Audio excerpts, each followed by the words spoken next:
먹고 살기 위한 경제 이야기, 먹살 경제. 이주 한인들의 먹고 살기 위한 경제 이야기, 먹살 경제 시간입니다. 김 사장님, 오늘 어떤 내용 준비하셨나요? 지금 한국에 계시니까 궁금한 게 하나 있어서 그전부터 한번 확인하고 싶었어요.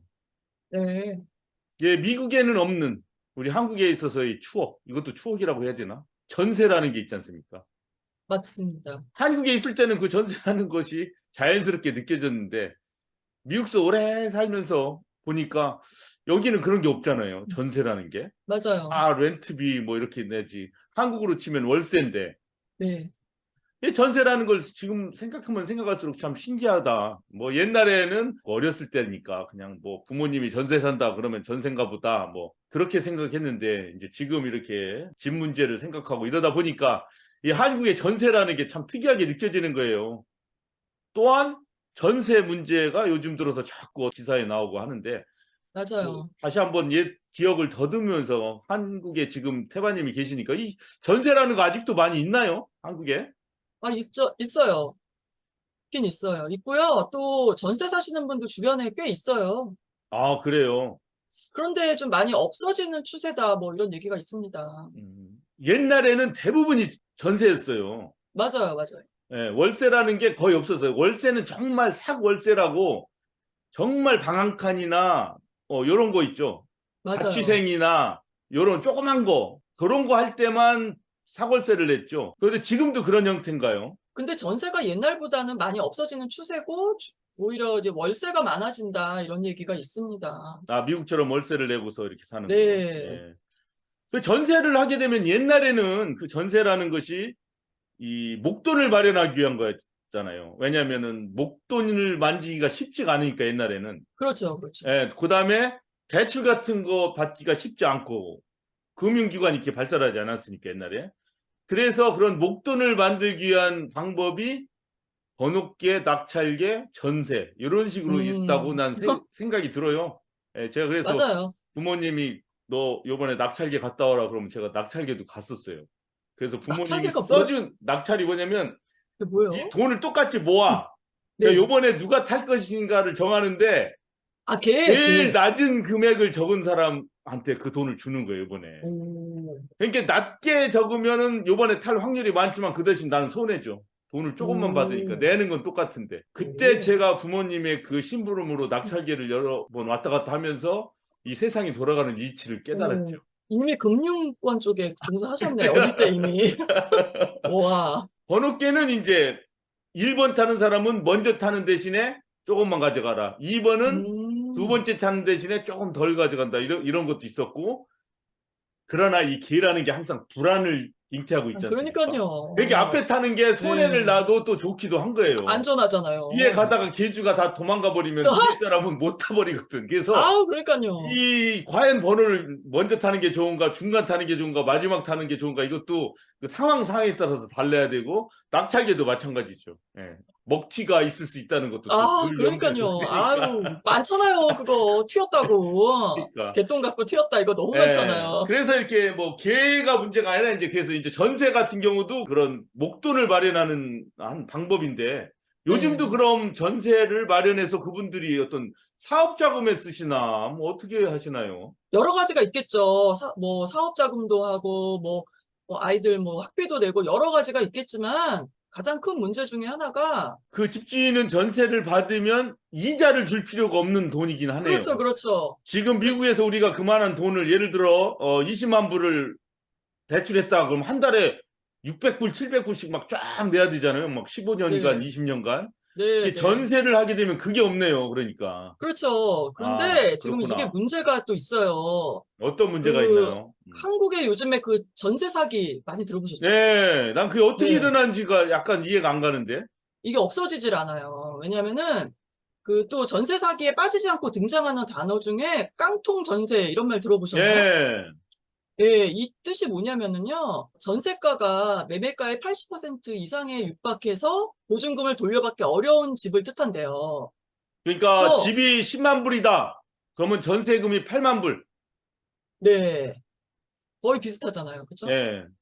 부동산 하락의 시기가 되잖아요? 그러면 언제든지 전세가와 매매가가 역전이 될 수가 있거든요. 예. 특히 전세값은 8만 불인데 집값은 7만 불로 떨어졌다. 그렇죠, 그렇죠. 예.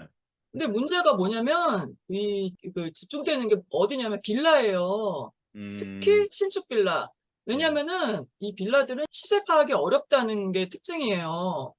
그 규격화된 아파트와는 달리 위치나 모양, 옵션이 모두가 이렇게 제각각이라서 아, 그게 예, 실제 가격이 얼마인지 가늠하기가 쉽지 않다는 얘기네요. 그렇죠, 그렇죠. 이렇게 정보의 비대칭성 이제 이런 게 있기 때문에 요거를 음, 악용해서 이제 음. 2억 원을 주고 산 빌라를 2억 2천만 원에 전세를 놓는다면 어떻게 되겠어요? 아, 임대인에게 2천만 원의 그 추가 자본이 생기잖아요. 그럼 전세를 얻는 사람은 그 주택 가격도 알아야 되겠네요, 잘. 그렇죠, 그렇죠. 뭐 아주 어, 자세히 살펴보겠죠. 근데도 이걸 이런 함정을 못 빠져나간다 그러더라고요. 그 근데 다음에 가격이 또 급락하게 되면 아무리 잘 알았어도 어쩔 수 그렇죠. 없이 없는 상황이 네. 돼버리고. 그래서 이런 이득으로 만약에 100채를 샀다, 이런 빌라를. 그래서 빌라 왕이다, 뭐 이런 말이 계속 나오는 거예요. 그러니까 지금 전세금을 가능해요. 받아가지고 또 다른 집 빌라 같은 거 하나 사가지고 전세금 잔뜩 받아내고 그렇죠, 그 그렇죠. 돈으로 또 그래서, 하나 사가지고 전세금 잔뜩 받아내고. 네, 네. 아, 이렇게 하면은, 뭐 100채를 산다, 그럼 20억의 여유가 떨어지게 되잖아요, 여윳돈이. 그러면 음, 그 돈을 번 사기꾼들이 이제 바지 주인, 바지사장이라 그러나? 음. 바지 주인에게 명의를 돌려주고 잠적해버리는 거야. 돈을 잘 때 가라고. 이론적으로 전세를 200개 다 냈고 아직은 전세자가 나 나갈래요 하고 전세금 주세요 하기 전까지 만약에 전에. 200채를 했다 그럼 그 돈이 다 내 거네. 그럼요, 그럼요. 그리고서 와, 잠적해버리는 거예요. 그러면 이제 어떻게, 그렇구나. 그 이름뿐인 바지 사장은 어떻게 되겠어요? 세입자의 보증금을 돌려줄 능력도 의지도 없는 거예요, 이 사람은. 음. 이래서 이제 전세 사기를 당하는 사람들이 계속 나오고요. 제가 어제 방 그러면은 그 뉴스에서도 전세 든 사람한테 그 집을 줘버리면 되지 않나요? 그런 법이 없나 봐요. 정부가? 그러니까 이제 정부에서 뭐 이거를 보호해주는 법이 아, 있다고 그러면 하는데, 이 집도 그 먹튀한 사람의 명의가 아닐 경우, 바지 사장이 예를 또 들어, 있잖아요. 예. 아, 그래서 제가 어제 뉴스에서만 봐도 또 전세 사기 당했다고 막 음, 또 이런 내용이 나오더라고요. 예. 그러니까 이 국가기관에서 지금 개입을 해서 이 집을 막 수백 채씩 사는 사람들의 그 인적 그런 사항들 있잖아요. 그걸 굉장히 까다롭게 하고 자세하게 조사를 해야 되는데 이런 거를 좀 게을리하는 것 같다는 느낌이 듭니다. 아니, 그렇게 전세금이 높고 이러면은 그냥 사버리는 게 낫지. 조금 좀 마음에 안 드는 집이라도. 사람들이 네. 전세를 하는 이유는 뭔가요? 지금 네 가지 이유가 있어요. 첫 번째 이유는요, 집값이 떨어질 것 같아서라고 합니다. 아, 이거는 네, 사실 근데 좀 위험할 수가 있는 이유예요. 왜냐면은 내가 만일 2020년에 전세 3억짜리 아파트에 들어갔다. 그런데 2022년 계약 만기 때 10%가 떨어진 거예요. 그래서 2억 7천이라고 한다면 집주인이 과연 3천만 원을 구해서 돌려줄 수 있을까요? 안 음, 돌려준다고요. 음, 그래서 이런 이유로 전세 보증금 반환 보증 보험을 들어야 한다고 하네요. 아, 그러면 이제 돌려받지 못한 돈을 국가에서 돌려주는 제도라고 하는데 또 이거를 악용하는 거예요, 이 주인들이. 우리는 음, 못 주니까 어? 전세 보증금 반환 보증 보험 들었으면 거기다가 청구하라, 이런 식으로 나오는 거예요. 이걸 악용해 버리는 거죠. 그리고 또 두 번째가 있어요. 이거는 돈을 더 모아서 더 괜찮은 집을 사고 싶어서래요. 이것도 뭐 이유가 음, 되죠? 근데 음. 이런 이유가 제일 많대요. 전세 사는 이유가, 사람들이. 지금 가진 돈으로는 마음에 드는 집을 살 수가 없고, 아, 괜히 그런 건 있네요.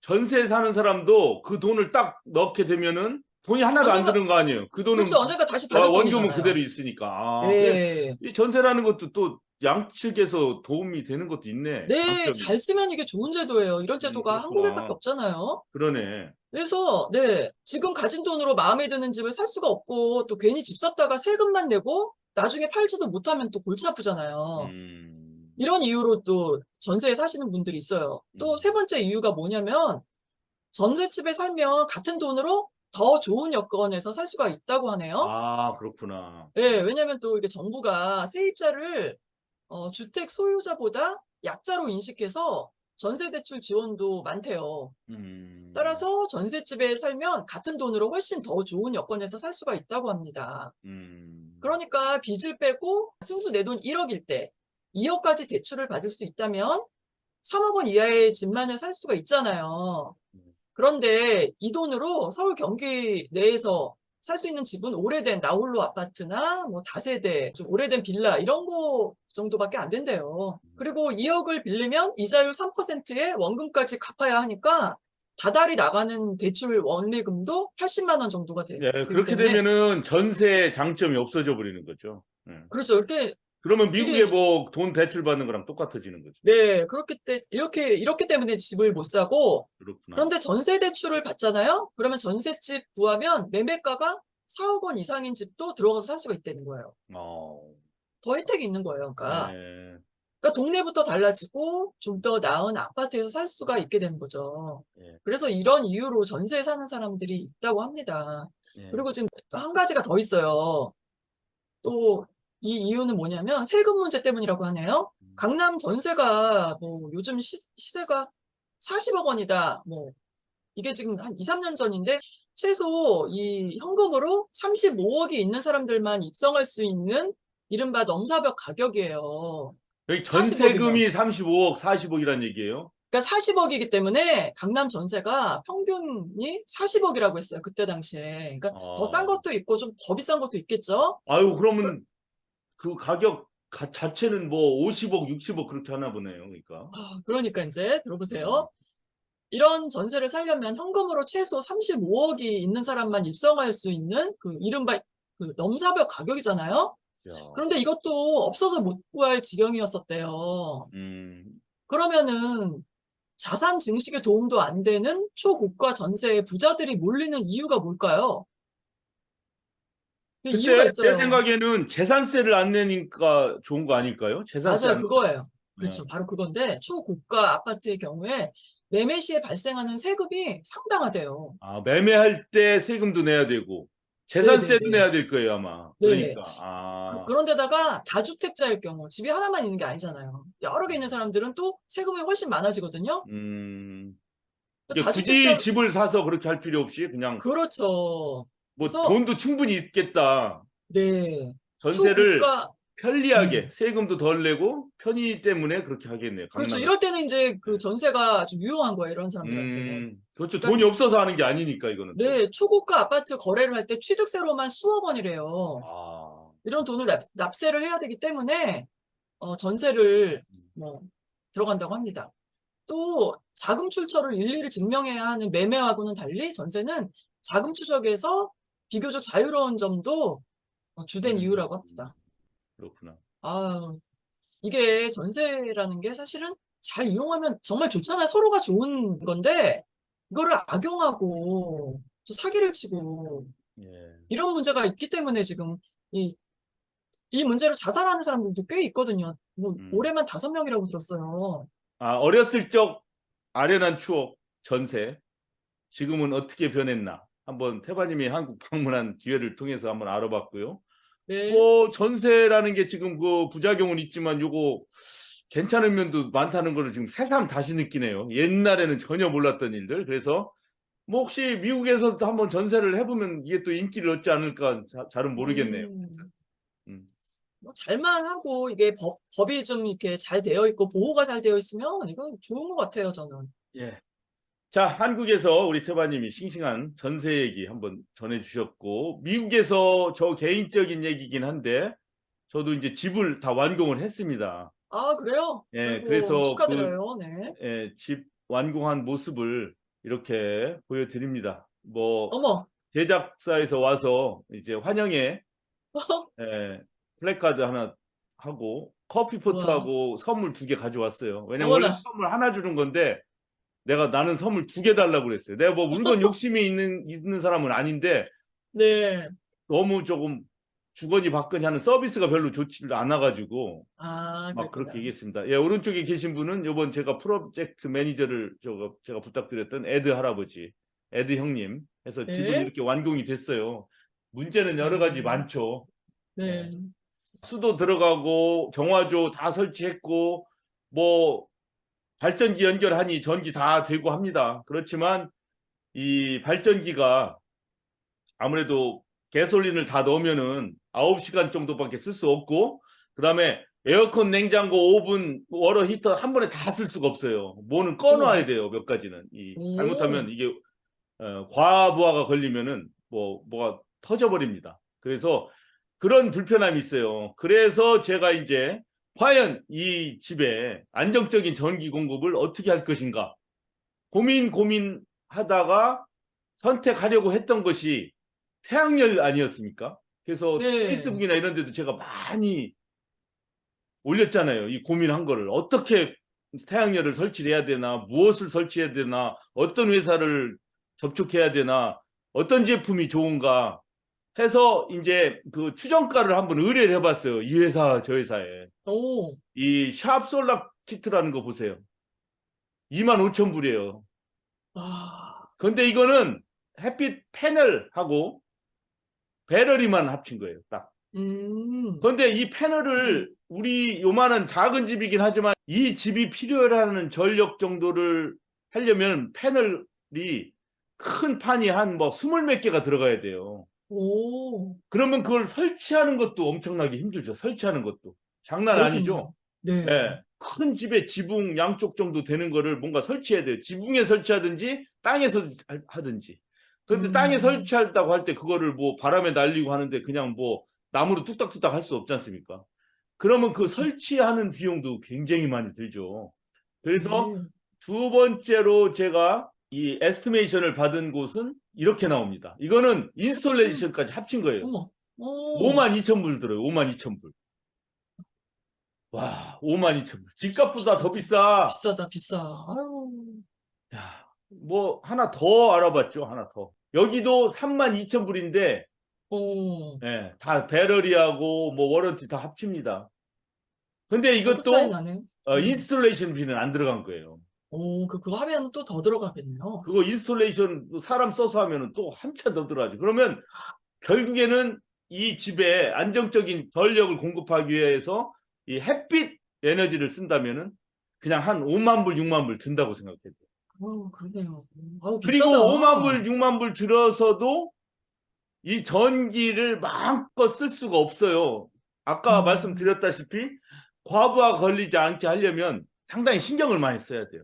네. 이제 이 정도 들어가면은 에어컨, 워터 히터, 뭐 오븐, 그다음에 뭐 전등, 컴퓨터 뭐 이런 거 다 쓸 수는 있어요. 네. 그렇지만 조심은 해야 돼요. 이렇게 5만 불, 6만 불 들어도.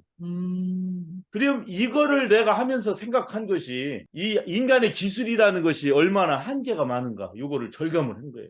아, 그러네요. 완벽하지가 않네요. 예. 옆길을 잠깐 한번 세서 아마존 고 얘기 한번 해볼까요? 우리 미우새에서도 옛날에 아마존 고 얘기했죠. 컨비니언스 스토어 간데 점원이 하나도 없고 내 셀룰러폰에 앱만 가지고 있으면 네. 쑥 들어가서 내가 먹고 싶은 음료수, 햄버거, 칩 가지고 그냥 나오면 돼. 나올 때 자동으로 바코드가 추락 스캔이 돼가지고 나는 뭐 계산대에 쓸 일도 없고 가서 먹으면 자동으로 맞아요. 꺼내서 결제돼. 이것이 이제 온 세상을 장악할 거라고 그랬지 않습니까? 네. 지금 그거 어떻게 됐는지 아시죠? 폭삭 현실적으로. 망했어요. 폭삭 망했다고 얘기하기 그렇지만 계획 전면 수정입니다. 아, 미국에 뭐 향후 5년 내에 뭐 3만 개 매장 만들 예정 뭐 이런 것들이 다 취소됐어요. 왜? 그렇군요. 이 아마존에서 초기술을 생각해가지고 이것만 하면 이제 사람들이 다 여기로 올 거야 이제 이렇게 생각했는데 네. 막상 뚜껑을 열고 보니까 줄 서지 않는다. 요것만 하나가 딱 장점이고 나머지는 다 나쁜 거예요. 어떤 점이 나쁜 점이죠? 일단 살 수 있는 가격이 비싸요. 오, 빵, 음료수 이런 가격이 더럽게 비싸. 아유, 그 비싸면 딴 일단은 데비다. 뭐 그렇다. 예. 그리고 물건이 없어지면 빨리빨리 채워줘야지. 예, 근데, 예. 그러니까 좀 늦는 거예요, 이게. 오, 그래요? 그럼 좀 기다리더라도 차라리 세븐일레븐 가서 이렇게 줄 서서 돈 내고 빨리 사면 사고 되지. 싶지. 예. 예, 예, 예. 영국 같은 경우는 런던 같은 경우에 이거를 많이 채우려고 했는데 영국 같은 경우는 그 프랜차이즈, 빅 프랜차이즈이지만 네. 빅 스토어를 하지 않고 스몰 스토어를 많이 한대요. 작은 것들을. 그래서 그래요? 어차피 그렇게 기다리질 않는다네, 거기는. 어차피. 그러니까 이 아마존 고는 이 시간 줄이는 하이테크에만 너무 이 관심을 두어가지고 그거에는 성공했지만 사람들이 정작 신선한 음식을 싼 값에 먹고 싶은 요구는 충족을 못하는 그렇죠. 거예요. 그러네. 네. 그러니까 이게 그리고 또 하나는 와, 거 일하는 캐시어가 없으니까 임금이 많이 줄겠다 이렇게 생각했을 거 아니에요. 네, 맞아요. 그거 노렸을 텐데. 그건 맞아요. 그런데 이 바코드 같은 거 다 점검하고 CCTV가 몇백 개가 들어간다네요. 그 한 매장에. 그런 거 점검하고 가격 체계 매기고 또 CCTV 분석해가지고 진짜 얘가 뭐 제대로 됐나 안 됐나 하는 직원 고용하는 직원이 엄청나게 많대요. 아, 뭐야. 그러니까 차라리 아유, 캐셔 가는 게 직원 낫겠다. 캐시어 두세 명 해가지고 나은 것보다 그러니까. 더 나은 거예요. 이 또 어. 고급 인력들이잖아요. 그거 다 하는 사람들이. 그렇죠. 테크놀로지로. 그러다니까 배보다 그런데. 배꼽이 더 커져버린 거죠. 아, 좀 안 맞네. 그래서 네. 안 맞은 거예요. 안 맞아. 그러네요. 한국에도 무인 점포 있는 거 아세요, 김 사장님? 아, 혹시? 있어요. 무인 어느 점포라고. 회사에서 하는 거예요? 그거는 아마존은 아니겠고. 아, 그건 모르겠는데, 그 편의점, 그리고 뭐 아이스크림 가게, 과자 아. 가게, 이렇게 무인 점포가 있어요. 뭐 커피, 이렇게. 음. 사람이 없어요. 그래서 내가 알아서 결제하고 가는 건데, 아니, 너 여기 왜 이렇게, 그냥 계산 안 하고 그냥 도망간 사람이 너무 많은 거예요, 또. 아, 그게 안 되나 보네요. 네, 그 주인이 CCTV를 보는 거예요. 그 매장에 딱 앉아있지 않고, CCTV를 보는데, 아유, 잡기도 하지만, 이렇게, 그런 도둑놈들 잡기도 하긴 하지만, 놓치는 경우도 있고, 또 너무 이게 아. 파손이 많은 거예요, 또. 이렇게 망쳐놓고 가. 아. 아이스크림 하나만 훔쳐먹지, 왜 또 다 망쳐놔? 음. 그래서 아직까지는 이게 좀 시민 의식도 그 좀 있어야 대신 되고. 그 한국의 그 무인 판매대는 소규모로 개인이 하겠네요. 맞아요. 대기업이 하는 게 아니라. 예.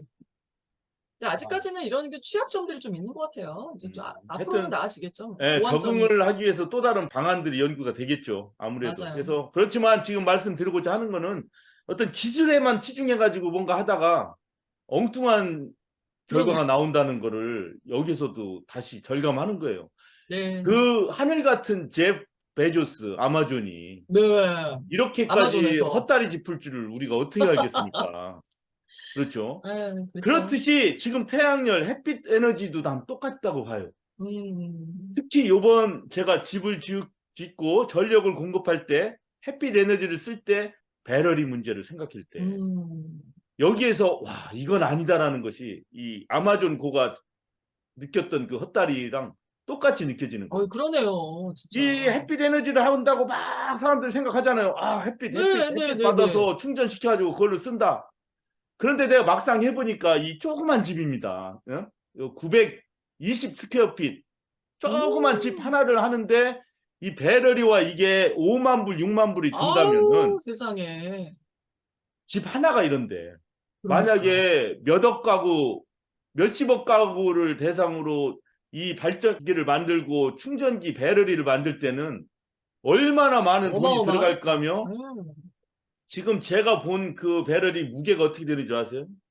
몰라요? 100파운드, 200파운드 서너 개를 놔야 돼요. 그거 하려면. 아우, 세상에. 그러면은 10년 뒤에 그게 이제 워런티는 있다고 하지만 10년 뒤에 이거 네네. 이제 효율이 떨어져서 갈아야 되는데 그거 어디다 갖다 버려? 그러니까 이게 어디다 갖다 버려? 그러고 나 오히려- 조그만 집 아. 하나가 그렇게 200파운드 큰데, 되는 게 대여섯 개 나올 텐데 이제 7, 8년 되면 그럼 몇십억 가구가 10년마다 그거 갖다 버리면은 그거 그렇지. 어디다 갖다 쌓아놓을 거야? 지구 환경에도 좋지가 않겠네, 오히려. 그래서 이거 맞지가 않아요. 이 배터리에다 충전시켜가지고 이걸 쓴다는 거는 그러면서 계속 사람들이 생각이 여기서 떠나질 않잖아요.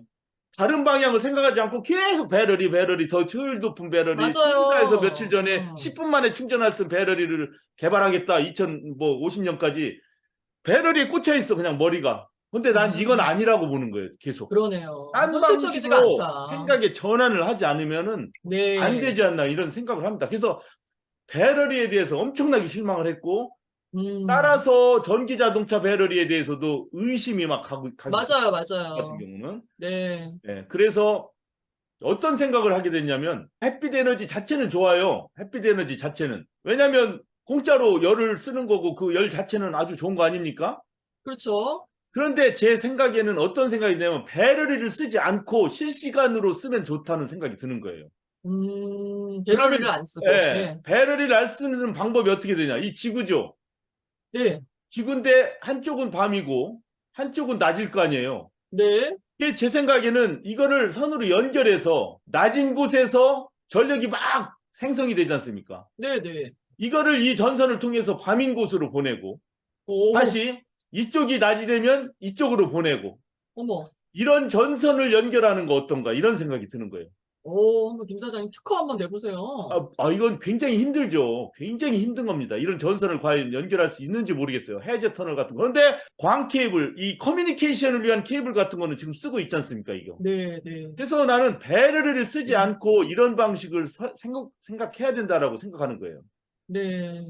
또 하나 생각은 위성이나 송신탑을 이용해서 이 낮에 남는 에너지를 이 송신탑으로 연결하고 여기서는 프리퀀시로 어떤 파장으로서 이쪽 송신탑으로 보내는 거. 이게 테슬라, 지금 뭐 앨런 머스크의 테슬라가 아니라 1920년대 에디슨하고 맞짱 뜨던 그 과학자 네네네. 테슬라 있죠? 네네. 그 사람이 생각한 거잖아요. 이 전기를 뿌지직하고 엄청난 에너지를 저쪽으로 보내는 거예요. 송전탑으로.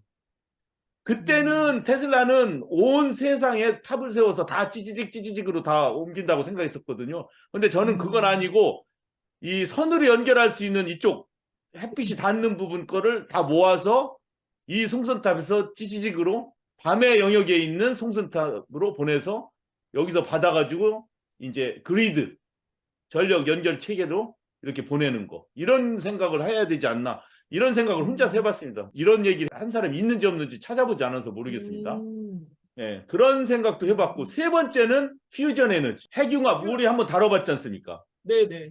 예, 이런 송전탑이 어렵다면은 한 서너 군데 구역에다가 퓨전 에너지를 발전기를 만들어. 우리 아시죠? 태반님은 퓨전 에너지 지금 얘기해봤잖아요. 레이저 막 20몇 개를 조그만 펠렛 하나에 넣어가지고 집중해가지고 그게 막 뭐 몇 억도로 올라간 다음에 그 핵 융합이 일어나면서 거기서 네. 엄청난 양의 전기가 나온다 이런 얘기 했지 않습니까? 네네, 했습니다. 그게 네. 만약에 가능하다면은 이 낮은 영역에서의 그 에너지를 모아서 레이저로 해가지고 이 밤인 영역에 핵에다 쏘는 거죠, 레이저로.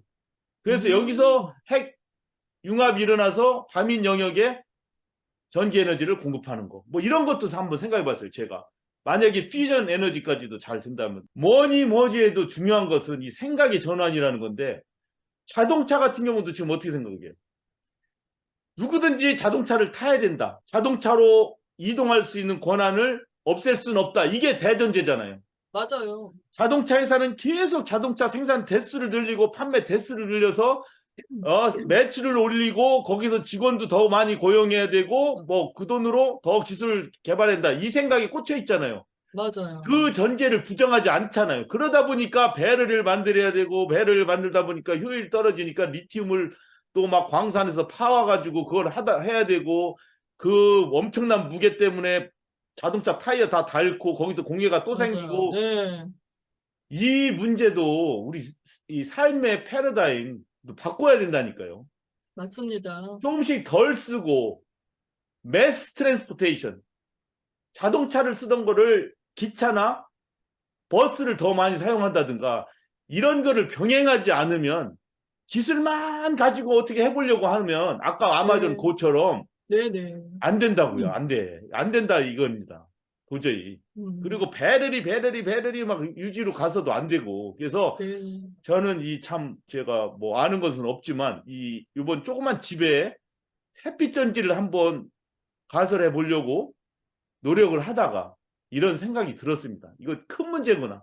큰 문제. 내 자신의 문제가 아니라. 그래서 저는 결국에는 상당히 무리긴 하지만 한 1500피트 떨어져 있는 전기를 저희 집까지 연결하는 방식으로 했습니다. 예. 아, 그러셨군요. 근데 그게 나쁜 점은 그 전기와 전봇대와 선은 전력 회사의 것이기 때문에 그 사람들이 그거를 점검하고 관리하고 하기 위해서 내 땅의 일부의 사용권을 제가 줘야 돼요. 그게 약간 찝찝하긴 한데 그 전기 하시는 분의 얘기로는 그거는 어쩔 수가 없는 거다. 나쁜 것은 아니다. 꼭. 왜냐면 아닌 게 아니라 겨울 같은 때 우리 집에 있는 나무가 눈이 쌓여서 나뭇가지가 떨어지면서 전선을 끊을 수가 있을 때는 그렇죠. 사전에 그 전력회사 직원이 와서 나무를 자르고 그런 관리를 해야 되니까 네, 그런 관리를 언제든지 해주니까. 와서 자기가 사용할 수 있게 하는 게 맞지 않느냐 네, 이거예요. 그래서 그러네요. 그다음에 그것도. 거기 나무가 자라게 되면 잘라줘야 되고. 왜냐하면 나무가 음, 자라서 또 전봇대를 뭐 파괴한다든가 전선을 파괴하면 안 되니까.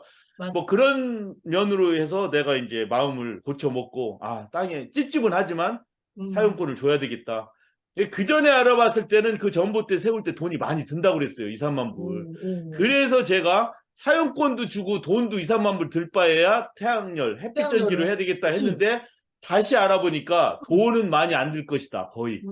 이 얘기를 들은 거예요. 그래서 사용 허가권만 주고 돈을 안 들면서 기존의 전력으로 하는 것이 그러면은 전지 신경 안 써도 돼요. 앞으로. 그냥 그러네요. 쓸 만큼 쓰고 돈을 내면 되는 거거든요. 음, 또 하나의 장점은 제가 태양열에 대해서 공부하고 싶고 이거를 설치하고 싶을 때는 조그만 규모로 만들어서 제가 하고 거기에서 남는 전력을 이제는 전기랑 연결이 돼 있기 때문에 되팔 수도 있는 장점이 있는 거죠. 오, 몇 가지 장점이 있어요. 이렇게 되면 연결하는 거. 아, 그래서 그렇군요. 그 방향으로 하기로 이렇게 결심을 했습니다. 여러분들의 의견도 막 듣고 싶어요. 저 처음 하는 일이라서 예, 정말 듣고 싶습니다. 기탄 없이 뭐 유튜브에 그 코멘트로 남겨주시거나 뭐 연락 주시면 정말 감사하겠습니다. 이상입니다. 네, 잘 들었습니다.